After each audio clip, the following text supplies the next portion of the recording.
Setiap yang bernyawa pasti mati. Apa nasib orang non-muslim yang tidak tahu ajaran Islam, tidak tahu bahwa Islam itu ada? Dia dari lahir memang tidak mengenal apa itu ajaran Islam, dia tidak tahu siapa itu Nabi Muhammad, apa itu surga dan neraka. Nah, apakah mereka ini akan masuk ke dalam neraka dihukum tanpa kesempatan apapun karena dia non-muslim? Bukankah dia tidak tahu bahwa Islam itu ada? Kalau iya dia masuk neraka, apa salahnya dia? Kan semasa hidupnya dia tidak diberi kesempatan untuk beriman kepada Allah. Sebagai contoh, mari kita lihat suku-suku pedalaman terisolasi dari dunia luar seperti suku Amazon di Brazil. Mereka ini adalah salah satu kelompok masyarakat yang hingga kini masih hidup tanpa kontak dengan dunia luar. Mereka menolak keras segala bentuk campur tangan atau upaya perkenalan dengan dunia modern. Bahkan, siapapun yang mendekati mereka bisa dibunuh. Pernah terjadi kasus seorang menteri pertanian yang mendekati wilayah mereka, kemudian dibunuh.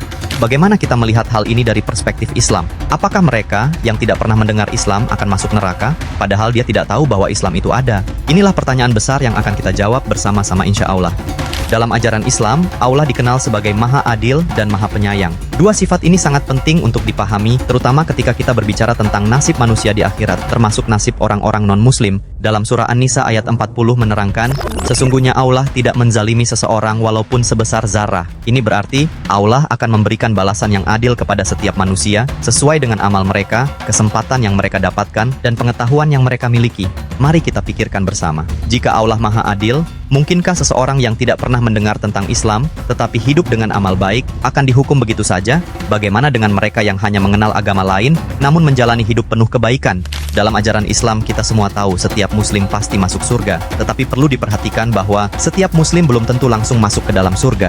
Ada yang masuk ke dalam neraka terlebih dahulu, untuk menebus dosa yang telah dia lakukan semasa hidup di dunia. Setelah selesai pembersihan dosa di neraka, baru dia masuk ke dalam surga.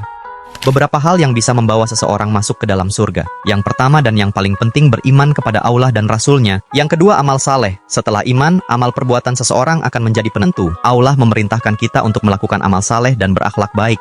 Yang ketiga, rahmat Allah. Meskipun seseorang beriman dan beramal soleh, setiap saat dia beribadah kepada Allah siang dan malam tak henti-hentinya. Itu pun belum menjamin bahwa orang tersebut akan masuk ke dalam surga tanpa adanya rahmat Allah. Rasulullah bersabda, seseorang tidak akan masuk surga karena amalnya. Kemudian sahabat bertanya, engkau pun juga wahai Rasulullah? Beliau menjawab, iya aku pun juga. Yang jadi pertanyaan, bagaimana nasib kita di akhirat kelak? Orang yang ahli ibadah saja belum tentu dia akan masuk ke dalam surga. Bagaimana dengan kita yang penuh dengan dosa ini? Sholat kadang lupa, kadang ingat karena kesibukan duniawi. Semoga kita semua diberikan rahmat Allah dan masuk ke dalam surganya tanpa dihisab. Amin ya robbal alamin. Sedangkan orang kafir yang berpaling atau menolak ajaran Islam, mereka akan masuk ke dalam neraka kekal di dalamnya. Kafir itu apa sih teman-teman? Kafir berasal dari bahasa Arab yaitu kafara, yang berarti menutupi atau menolak. Istilah ini digunakan untuk mereka yang telah mengetahui ataupun memahami ajaran Islam dan kebenaran yang diajarkan, tetapi dia menolak atau menutupi kebenaran itu, atau menentang ajaran Islam ketika dia mengetahui kebenarannya.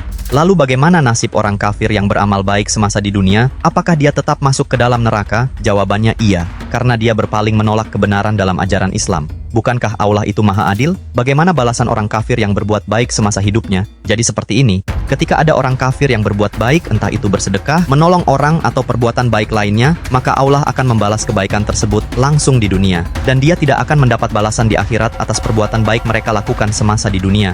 Lantas bagaimana dengan orang-orang yang tidak pernah mendengar tentang Islam, atau mereka yang lahir dalam kondisi yang sulit untuk menerima ajaran agama? Apakah menurut kalian mereka akan diperlakukan sama seperti orang yang sengaja menolak kebenaran?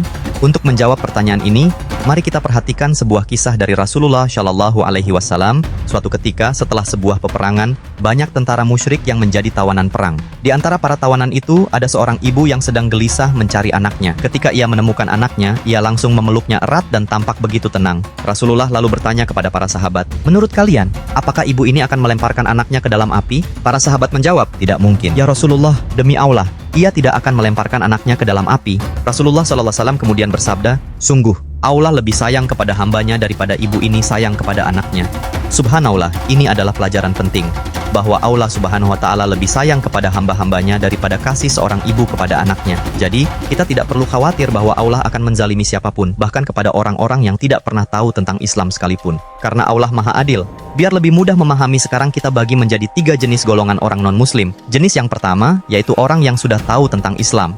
Mereka sudah diberikan kesempatan untuk mendengar tentang ajaran Nabi Muhammad, sudah diajarkan tentang Islam, namun tetap memilih untuk kafir. Mereka sengaja menolak kebenaran meskipun sudah jelas bagi mereka. Nah, kita semua tahu nasib mereka, dan kita tidak perlu membahas ini lebih jauh lagi. Jenis kedua adalah orang yang mungkin pernah mendengar tentang Islam, tetapi mereka mendapatkan informasi yang salah. Mereka hanya tahu dari sumber-sumber yang tidak akurat, atau dari orang-orang yang membenci Islam. Mungkin mereka mendengar bahwa Islam itu teroris, Islam itu merendahkan perempuan, atau hal-hal negatif lainnya yang beredar di media. Mereka tidak pernah mendapatkan kesempatan untuk mempelajari Islam yang benar.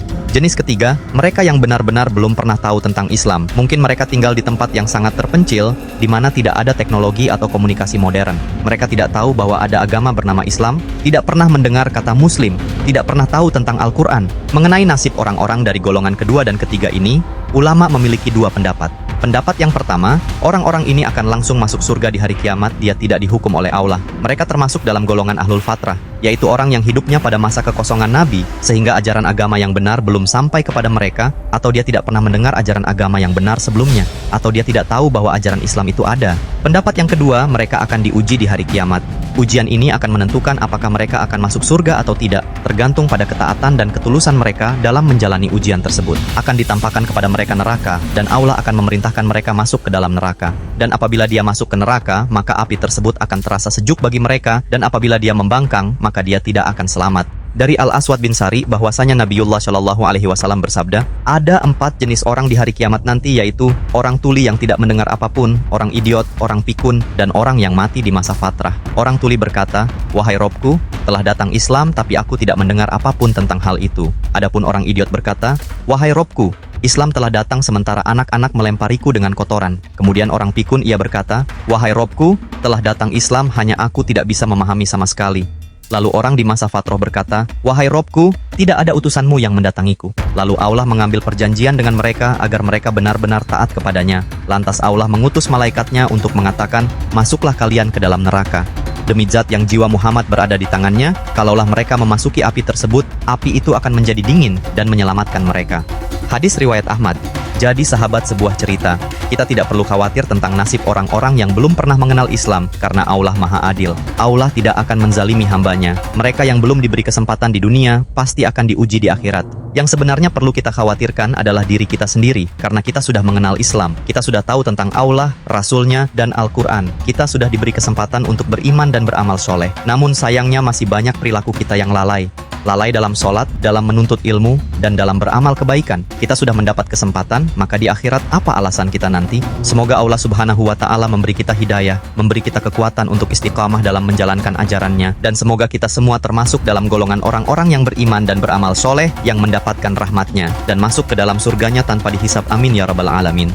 Itulah tadi penjelasan bagaimana nasib orang yang tidak mengenal ajaran Islam dengan benar, baik dia yang berada di daerah terpencil ataupun lainnya. Terima kasih banyak buat kalian yang sudah menonton video ini sampai akhir. Selebihnya mohon maaf jika ada salah kata maupun pernyataan saya yang kurang tepat. Yang benar datangnya dari Allah, dan mohon maaf jika ada kurang dan kekeliruan, karena itu salah saya pribadi selaku manusia biasa. Semoga sahabat, sebuah cerita sekalian tetap berada di lindungan Allah dan dilancarkan rezekinya dan urusannya, baik di dunia maupun di akhirat. Semoga apa yang kalian inginkan segera terwujud, dan sampai jumpa di video dan kisah menarik lainnya. Wassalamualaikum warahmatullahi wabarakatuh.